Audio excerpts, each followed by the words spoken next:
আল্লাহর কাছে 3টি জিনিসের দোয়া করেছিলেন, কিন্তু আল্লাহ জানেন যে সবাই এটা মানবে না। এটা কি আজকের ভ্রাতৃত্বের বিষয়ের সাথে বিরোধিতা করে না? আল্লাহ বলেছেন তিনি চাইলে সবাইকেই মুসলিম বানাতে পারতেন। আমি তুলনামূলক ধর্মতত্ত্বের ছাত্র। আলহামদুলিল্লাহ, আপনার এবং কোরআনের কারণে আমি এই বিষয়ে পড়াশোনা করতে অনুপ্রাণিত হয়েছি।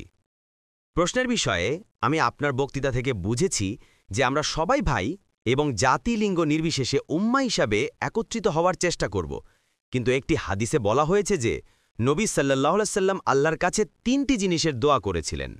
তার মধ্যে একটি ছিল উম্মার ঐক্য, যাতে উম্মা সবসময় ঐক্যবদ্ধ থাকে, বিভক্ত না হয়, কিন্তু আল্লাহ বলেছিলেন না।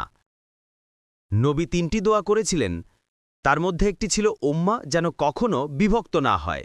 এটা কি আপনার আজকের বক্তৃতায় বলা ভ্রাতৃত্বের বিষয়ের সাথে সাংঘর্ষিক নয়? যে হাদিসে বলা হয়েছে নবী উম্মার ঐক্যের জন্য দোয়া করেছিলেন, কিন্তু আল্লাহ বলেছিলেন না, এটা কি আজকের ভ্রাতৃত্বের বিষয়ের সাথে বিরোধিতা করে না? দয়া করে এর উত্তর দিন, ধন্যবাদ। ভাই বলেছেন একটি হাদিসে আছে যে নবী 3টি দোয়া করেছিলেন, তার মধ্যে একটি ছিল উম্মার ঐক্য, আর আল্লাহ বলেছেন না।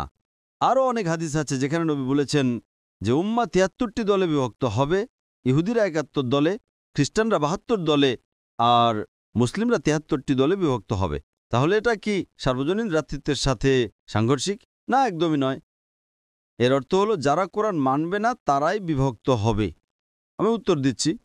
আল্লাহ সূরা আল ইমরানের 3 নম্বর সূরা 103 নম্বর আয়াতে বলেছেন, ওয়াহতাসিমু বিহাবলিল্লাহি জামিয়া ওয়ালা তাফাররাকু, আল্লাহর রজ্জুকে দৃঢ়ভাবে আঁকড়ে ধরো এবং বিভক্ত হয়েও না। এটা আল্লাহর নির্দেশ, কিন্তু আল্লাহ জানেন যে সবাই এটা মানবে না। বুঝেন? তাই এতে কোনো সাংঘর্ষিকতা নেই। আল্লাহ আমাদের ঐক্যের সূত্র দিচ্ছেন, কিন্তু আল্লাহ এটাও বলছেন যে সবাই ঐক্যবদ্ধ হবে না। বোঝেন?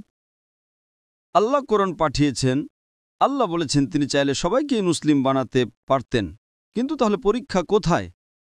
আল্লাহ বলেছেন সব মানুষকে মুসলিম বানানো তার জন্য খুব সহজ, কিন্তু তিনি আমাদের পছন্দের স্বাধীনতা দিয়েছেন।